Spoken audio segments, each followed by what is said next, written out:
It was a quiet morning in Ouagadougou, the capital of Burkina Faso. The sun cast a soft golden light over the city, and a gentle breeze rustled the papers on President Ibrahim Traoré's desk. He sat in his office, a modest room filled with maps and books about African history. At 36, Traoré was one of Africa's youngest leaders, a man whose fiery speeches and bold actions had made him a symbol of resistance against foreign control. His dark suit was crisp, his expression focused as he reviewed reports on the country's security. Burkina Faso was at a crossroads, battling jihadist insurgents and economic struggles, but Traoré was determined to lead his people to a brighter future. The door creaked open and his assistant, a young woman named Amina, stepped inside. She held a thick envelope in her hands, her face a mix of curiosity and unease. The envelope was unlike the usual letters Traoré received. It was heavy, sealed with red wax and covered in strange, unfamiliar symbols. Amina approached cautiously, her voice low. "Mr. President, this just arrived. It's from North Korea." Traoré's eyebrows shot up. North Korea. He had never had any contact with that secretive nation. His mind raced with questions. Why would Kim Jong Un, the reclusive leader of a distant country, send him a letter? He took the envelope, feeling its weight. "Thank you, Amina," he said, his voice steady but curious. She nodded and left, closing the door softly behind her. Alone, Traoré examined the envelope. The symbols were intricate, almost like a code. He broke the wax seal and pulled out a single sheet of paper. The handwriting was neat, strong, and deliberate. At the top, in bold letters, it read, "To His Excellency, President Ibrahim Traoré." Below it was signed, "Kim Jong Un, Supreme Leader of the Democratic People's Republic of Korea." Traoré's heart skipped a beat. He leaned back in his chair, the letter trembling slightly in his hands. What could Kim Jong Un possibly want with him? He began to read, and with each word his shock grew. "Dear President Traoré," the letter began, "I have watched your rise with great admiration. You are not just a leader but a beacon of strength for Africa. In a world where the West seeks to control and divide, you have stood firm, defying their pressures. Your courage inspires me." Traoré paused, rereading the words. Kim Jong Un admired him. The leader of North Korea, a man known for his iron grip and defiance of global powers, saw him as an equal. The letter continued, praising Traoré's efforts to free Burkina Faso from foreign influence. "Your fight for independence is a shining example for the world," Kim wrote. "North Korea wishes to support you in this struggle. We offer military aid, advanced technology, and an alliance to strengthen your nation." The words hit Traoré like a thunderbolt. Military aid, technology, an alliance. This was no ordinary letter. It was a proposal, a bold offer to change the course of Burkina Faso's future. But as he read on, a chill ran down his spine. Kim's tone grew intense. "Together, we can break the chains of Western control. The West will not dominate us any longer. If you accept our support, we will stand by your side in the fight for Africa's future." Traoré set the letter down, his mind spinning. The offer was tempting but dangerous. What did North Korea want in return? Could he trust Kim Jong Un, a leader known for secrecy and unpredictability? He stared out the window, the bustling streets of Ouagadougou below. His people were counting on him to lead them to freedom, but this letter had just made his path far more complicated. The weight of the decision pressed on his shoulders. Whatever he chose, it would shape his legacy and Burkina Faso's destiny forever. 3 days had passed since the letter arrived, but its words still echoed in President Ibrahim Traoré's mind.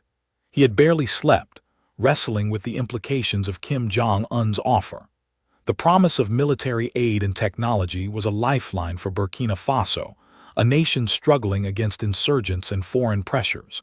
Yet the risks were enormous. Aligning with North Korea could provoke the West, especially the United States, and plunge his country into deeper isolation. Traoré sat at his desk, the letter locked in a drawer, as he pondered his next move. A knock on the door broke his thoughts. Amina, his assistant, entered, her expression tense. "Mr. President, a visitor has arrived. He says he's an envoy from North Korea sent to meet you. Traore's pulse quickened. Kim Jong Un was moving fast. He nodded, adjusting his tie. "Bring him in." Moments later, a tall man in a sharp black suit stepped into the office. His name was Park Min-soo, and he carried himself with quiet confidence. His eyes were sharp, his movements precise, like a soldier trained for precision. Yet there was an intensity about him that made Traore uneasy, as if he carried the weight of his leader's ambitions. Park bowed slightly, his voice calm but firm. "President Traore, I bring greetings from Supreme Leader Kim Jong Un. He holds you in high esteem and believes your vision for Burkina Faso aligns with our own." Traore gestured for Park to sit, studying him closely. "Thank you for coming, Mr. Park. Your leader's letter was unexpected. I'm still considering its meaning." Park's lips curved into a faint smile, but his eyes remained unreadable. "The Supreme Leader sees strength in you. He knows the West watches you closely, seeking to control Africa's future. North Korea offers you a way to break free." The words mirrored the letter, but hearing them spoken aloud made the offer feel more real. Park leaned forward, his voice lowering. "We propose more than words. North Korea can provide advanced weapons to secure your borders, technology to modernize your infrastructure, and advisors to strengthen your military. In return, we ask only for your partnership in building a world free from Western dominance." Traore's mind raced. The offer was bold, almost too good to be true. He thought of Burkina Faso's crumbling roads, its underfunded army, and the constant threat of insurgents. North Korea's help could change everything, but he knew nothing came without a price. "What does partnership mean?" he asked, his voice steady. "What does Kim Jong Un expect from Burkina Faso?" Park's smile faded, replaced by a serious expression. "Loyalty," he said simply.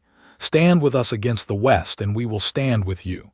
The United States and its allies will try to crush you. They fear leaders like you who dare to defy them. But with our support, you can protect your people and lead Africa toward true independence." The room fell silent. Traore felt the weight of Park's words. Loyalty to North Korea could mean turning his back on other allies, risking sanctions, and inviting global scrutiny. Yet the alternative, bowing to Western pressures, was unthinkable. He had promised his people freedom and he meant to deliver it. "I understand the risks," Traore said finally, "but I need time to decide. This is not just about me. It's about my country." Park nodded, rising from his chair. "The Supreme Leader respects your wisdom. Take the time you need, but know that the West is already moving against you. We will wait for your answer." With a final bow, he left the room, leaving Traore alone with his thoughts. As the door closed, Traore stared at the chair where Park had sat. The envoy's words had stirred both hope and fear. Could North Korea be the ally he needed, or was this a trap that would cost him everything? Outside, the sun was setting, casting long shadows across Ouagadougou. Traore knew one thing for sure. The world was watching, and his next move would change everything. The days following Park Min-soo's visit were tense in Ouagadougou. President Ibrahim Traoré could feel the pressure building, like a storm gathering on the horizon. Kim Jong Un's letter and the envoy's promises lingered in his thoughts, tempting him with the possibility of true independence for Burkina Faso. Yet doubt gnawed at him. North Korea was a risky ally, and the West would not sit idly by if he accepted their offer. Traore knew he was walking a dangerous path, one that could either free his nation or destroy it. Late one evening, as he reviewed military reports in his office, a sharp knock interrupted him. General Idrissa Ouedraogo, his most trusted advisor and head of the armed forces, entered. His face was grim, his eyes heavy with worry. "Mr. President," he said, closing the door behind him, "we have a serious problem. Our intelligence has uncovered a plot. There are high-ranking officers in our military working with foreign powers to remove you from power." Traore's blood ran cold. A coup, from within his own ranks. He had always known his defiance of the West would make enemies, but betrayal from his own soldiers cut deep. He trusted his military. They had stood by him through coups and crises. "Who is behind this?" he asked, his voice calm but laced with anger. General Ouedraogo hesitated, then handed Traore a folder. "We've identified 3 generals. They've been meeting secretly with agents we believe are linked to the United States. They think you're leading Burkina Faso into ruin by considering North Korea's offer. They want to restore Western influence and take control." Traore opened the folder, scanning the names and evidence, coded messages, intercepted calls, and photos of clandestine meetings. The betrayal stung, but it also clarified the stakes. The West was not just watching, they were acting, using his own people against him. He thought of Kim Jong Un's letter, its promise of protection.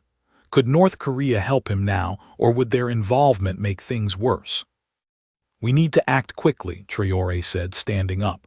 "Arrest the traitors before they can strike. We cannot let them destabilize our government." General Ouedraogo nodded, but his expression remained troubled. "There's more, sir. The plot is bigger than we thought. Our sources say the U.S. is planning to escalate their efforts. Sanctions are coming, and they may support more unrest if the coup fails." The words hit Traore like a punch. The United States was closing in, and the coup was just the beginning. He felt trapped, caught between North Korea's risky alliance and the West's relentless pressure. Yet surrender was not an option. Burkina Faso had suffered too long under foreign control, and Traore had sworn to break those chains. That night he stood by his office window, looking out at the city. Ouagadougou's lights flickered in the darkness, a reminder of the people who believed in him. He thought of his hero, Thomas Sankara, the revolutionary leader who had dared to dream of a free Burkina Faso. Sankara had been betrayed and killed for his vision. Traore refused to let history repeat itself. He returned to his desk and pulled out Kim Jong Un's letter, rereading the final lines. "We will stand by your side in the fight for Africa's future." The words felt like a lifeline, but also a chain. Accepting North Korea's help could save his government, but at what cost? As he locked the letter away, his phone buzzed. It was a message from Amina. Urgent. "A U.S. envoy has just arrived in the capital. He requests a meeting tomorrow." Traore's heart sank. The West was moving faster than he had expected. The meeting would be a test, a chance for the U.S. to pressure him directly. He knew one thing for certain. The battle for Burkina Faso's future was about to intensify, and he would need all his strength to face what came next. The morning sun rose over Ouagadougou, but the air in the presidential palace felt heavy with tension. President Ibrahim Traoré had barely slept, his mind consumed by the news of a U.S. envoy's arrival and the uncovered coup plot within his military. Kim Jong Un's letter, still locked in his desk, seemed to pulse with possibility and danger. As he prepared for the meeting, Traore knew this was no ordinary diplomatic visit. The United States was coming to deliver a message, and he had to be ready. At precisely 10 o'clock, the envoy, Robert Mitchell, entered the palace's meeting room. Mitchell was a tall man with graying hair and a sharp suit, known for his cunning in Washington's diplomatic circles. His smile was polite, but his eyes were cold, calculating. Traore stood to greet him, his own expression firm. "Welcome, Mr. Mitchell," he said, gesturing to a chair. "What brings you to Burkina Faso?" Mitchell sat, folding his hands. "President Traore, I'll be direct. The United States is concerned about your recent communications with North Korea. We have reliable information that Kim Jong Un has offered you an alliance. If you pursue this path, the consequences for your country will be severe." His voice was calm, but the threat was clear. Traore felt a knot tighten in his stomach. The U.S. knew about the letter. He leaned forward, keeping his voice steady. "Burkina Faso is a sovereign nation. We make our own choices. For too long, the West has tried to control Africa. I will not bow to your demands." Mitchell's smile faded. "You misunderstand, Mr. President. This isn't about control, it's about stability. North Korea is a rogue state, and aligning with them will isolate Burkina Faso. Trade deals will vanish. Aid will stop. Your economy will collapse and your people will suffer. And if that's not enough, we know there are those within your own government who see your leadership as a threat. They're ready to act. The mention of the coup plot sent a chill through Traore. Mitchell's words confirmed his worst fears. The U.S. was not just threatening sanctions but actively supporting dissent. Anger surged within him, but he kept his composure. "You speak of stability, but you mean control," he said. "Africa has suffered under your influence for centuries. Burkina Faso will stand on its own." Mitchell leaned closer, his voice dropping. "You're making a mistake. The West is prepared to ensure Burkina Faso's compliance. If you choose North Korea, you'll face more than economic pressure. Your government will crumble from within. We will make sure of it." The words hung in the air, a stark ultimatum. Traore's heart pounded, but he refused to show weakness. "We are not afraid," he said, his voice rising.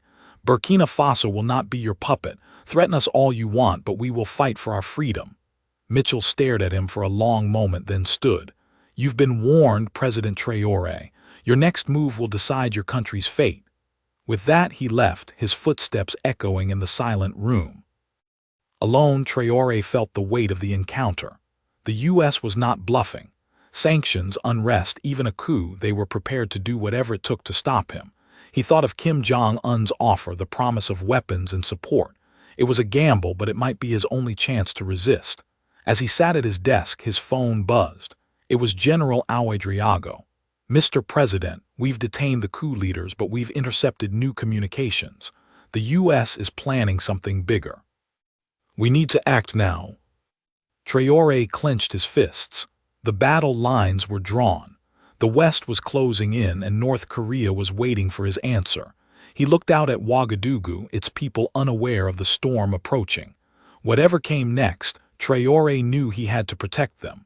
The fight for Burkina Faso's future had begun, and he would not back down.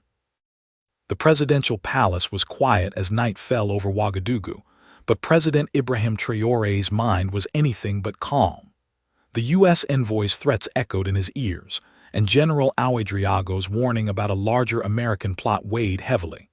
The detained coup leaders were a victory, but Traore knew they were only pawns in a bigger game.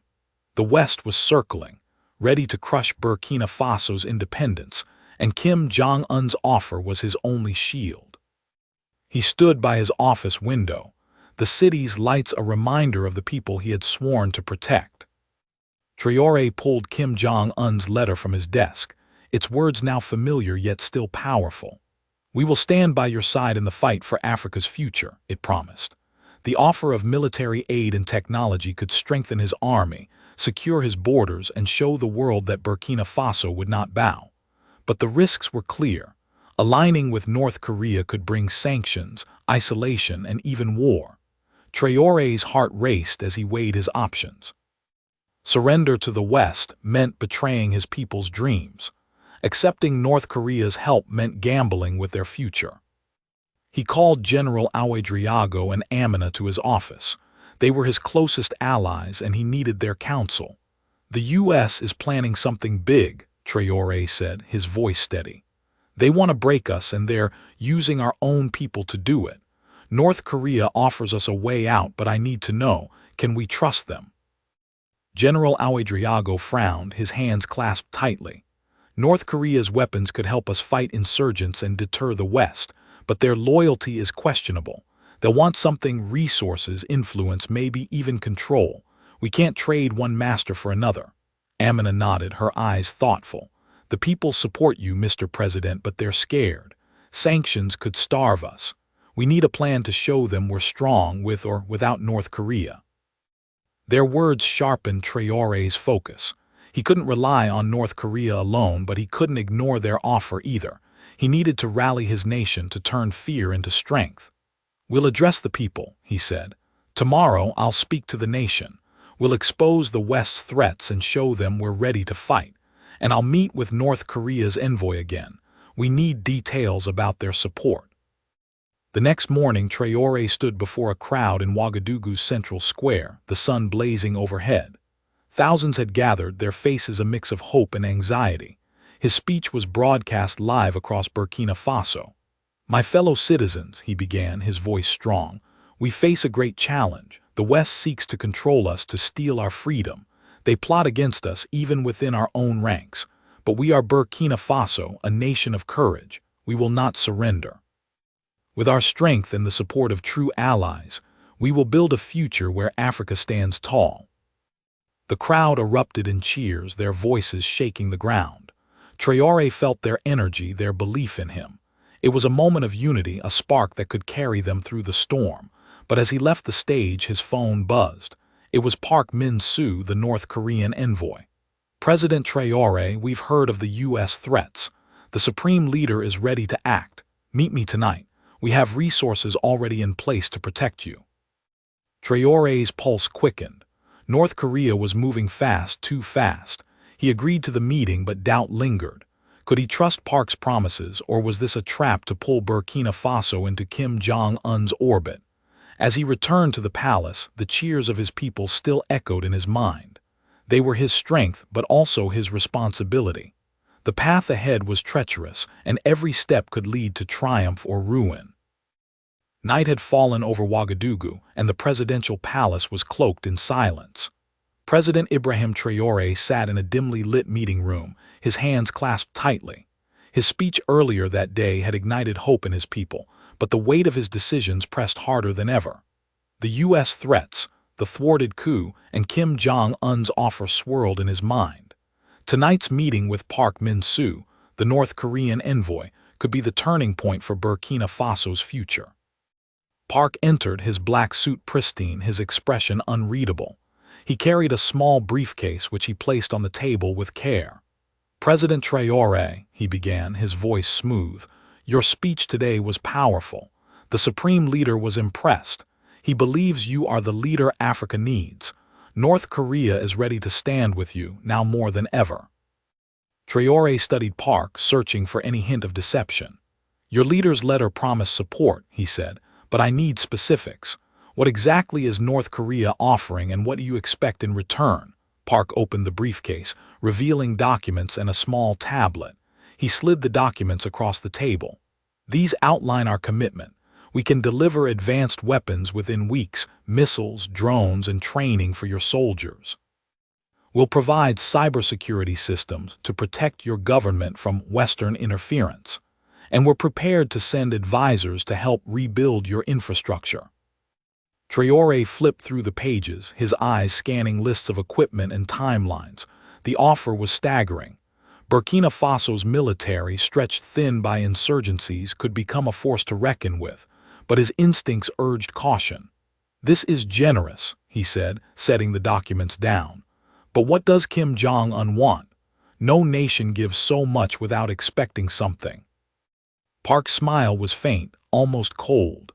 "The supreme leader asks for your commitment to a shared vision, a world where nations like ours reject Western control.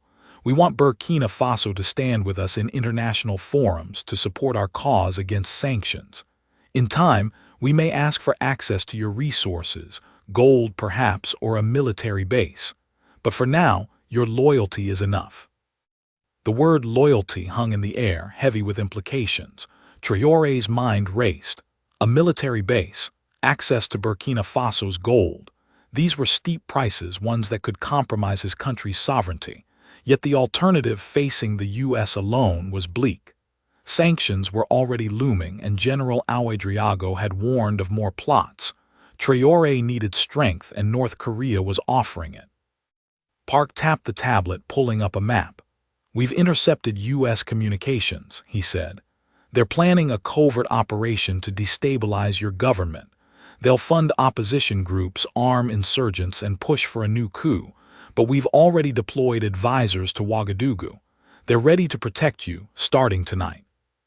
Traoré's heart pounded. North Korean advisors were already in his capital.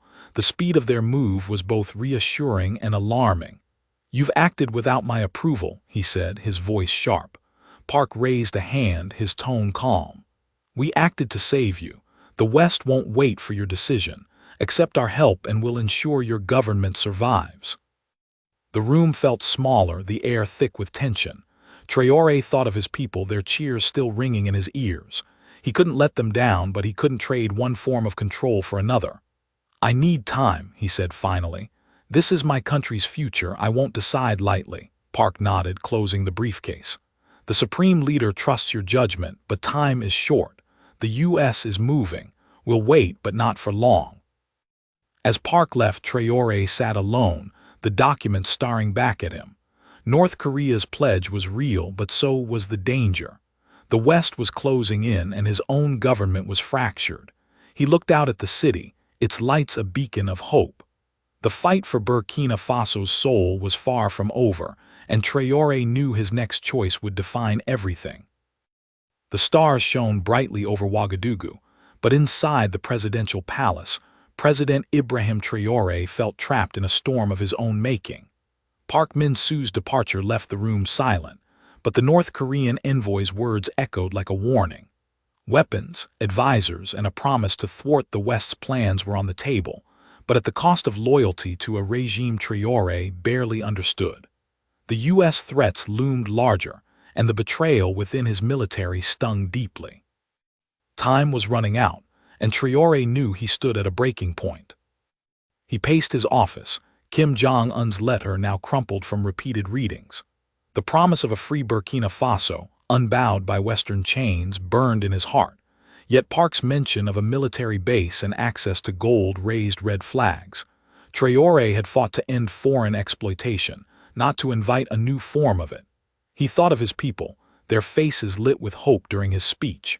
They trusted him to lead them to freedom, but one wrong move could plunge them into chaos. A sharp knock broke his thoughts. General Ouedraogo burst in, his face pale. "Mr. President, we've just received urgent intelligence. The U.S. is escalating. They're funneling money to opposition groups and spreading propaganda to turn the public against you. Worse, there's talk of a regional coalition, neighboring countries pressured to isolate us. Sanctions are already drafted." Traore's stomach churned. The U.S. was moving faster than he'd feared, tightening the noose around Burkina Faso. "There's more," Ouedraogo continued, his voice tense. "Some of our soldiers are wavering. The coup's failure has scared them, but rumors of North Korean advisors in the capital are spreading.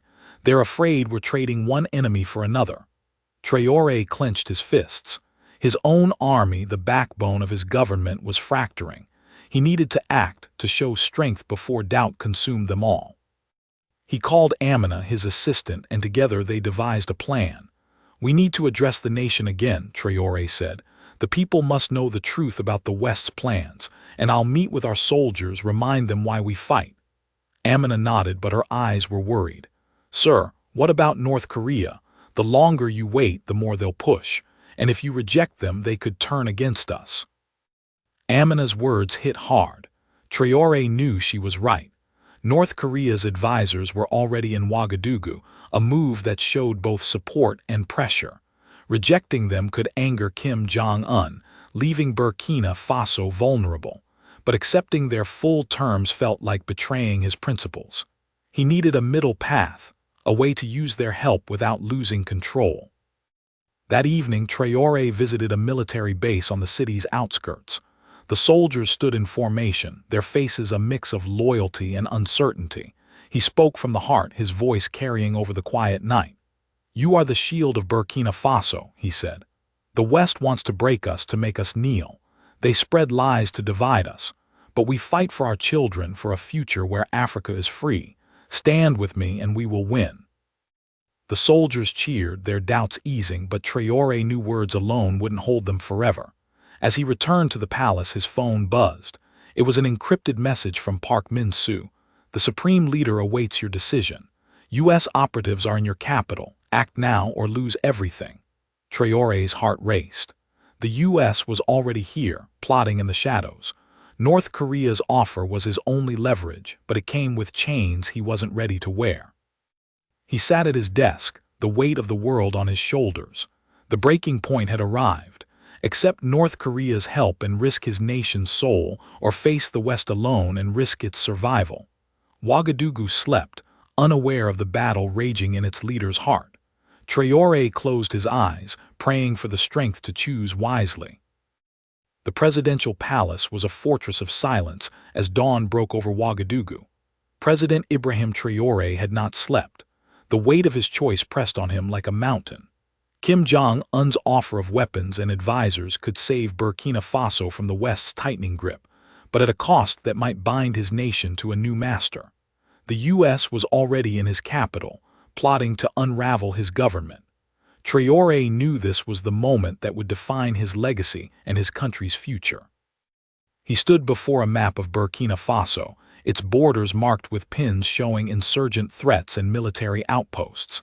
His people were resilient, but they were tired of war, poverty, and foreign interference. Traore thought of his speech, the cheers of his soldiers, and the hope in their eyes. He couldn't let them down.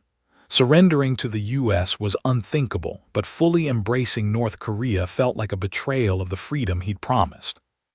General Ouedraogo and Amina joined him in the office, their faces etched with worry. "Mr. President," Ouedraogo said, "our scouts confirm U.S. operatives are meeting with opposition leaders. They're spreading money and weapons. If we don't act, we'll face riots, maybe worse." Amina added, "The people are still with you, but fear is growing. They need to see you're in control." Traore nodded, his mind made up. He couldn't wait any longer. "Call Park Min-soo," he said. "Tell him I want to meet, and prepare a broadcast. I'm addressing the nation tonight." Amina hesitated. "Are you accepting North Korea's help?" Traore's eyes were fierce. "I'll use their strength, but on my terms. Burkina Faso will not be anyone's pawn." Hours later, Park Min-soo arrived, his briefcase in hand. The envoy's calm demeanor hid a sense of urgency. "President Traore," he said, "the Supreme Leader is pleased you've called. The U.S. is moving against you. Our advisors can neutralize their operatives. Say the word and we'll act." Traore leaned forward, his voice steady. "I accept your weapons and advisors, but hear me clearly. Burkina Faso remains sovereign. No bases, no control over our resources. We'll stand together against the West, but I lead my country." Park's eyes narrowed, but he nodded. "The Supreme Leader respects strength. We agree to your terms for now. Our first shipment of weapons arrives tomorrow. Our advisors will train your forces and secure the capital." Traore felt a mix of relief and unease. He had secured North Korea's help without surrendering too much, but, for now, lingered in his mind. That evening, Traore faced the nation on live television. The studio was stark, his dark suit a contrast to the bright lights. "People of Burkina Faso," he began, "our enemies plot to steal our freedom. The West spreads lies and funds chaos, but we are stronger than their schemes. Today, I have secured support from allies who respect our independence. Together, we will defend our nation and build a future where Africa stands proud." The broadcast ended and Ouagadougou erupted in cheers. Traore's words had rallied his people, but the true test was coming. As he left the studio, General Ouedraogo rushed to him. "Sir, our forces caught U.S.-backed operatives planting explosives in the city. North Korea's advisors helped us stop them, but more are out there." Traore's heart pounded. The U.S. was striking, and North Korea had already proven its worth, yet he felt the ground shifting beneath him. Back in his office, Traore looked at Kim Jong Un's letter one last time. He had chosen a path, but it was fraught with danger. The West would retaliate, and North Korea's loyalty was uncertain. Ouagadougou's lights glowed outside, a symbol of his people's hope. Traore vowed to protect them, no matter the cost. The fight for Burkina Faso's soul had begun, and he was ready to lead it. The days following President Ibrahim Traore's broadcast were a whirlwind in Ouagadougou. His decision to accept North Korea's weapons and advisors, while fiercely guarding Burkina Faso's sovereignty, had set the nation on a bold new path. The streets buzzed with a mix of pride and fear as the people rallied behind their leader. Traore knew the battle was far from over. The United States and its allies would not forgive his defiance, and North Korea's support came with unseen strings.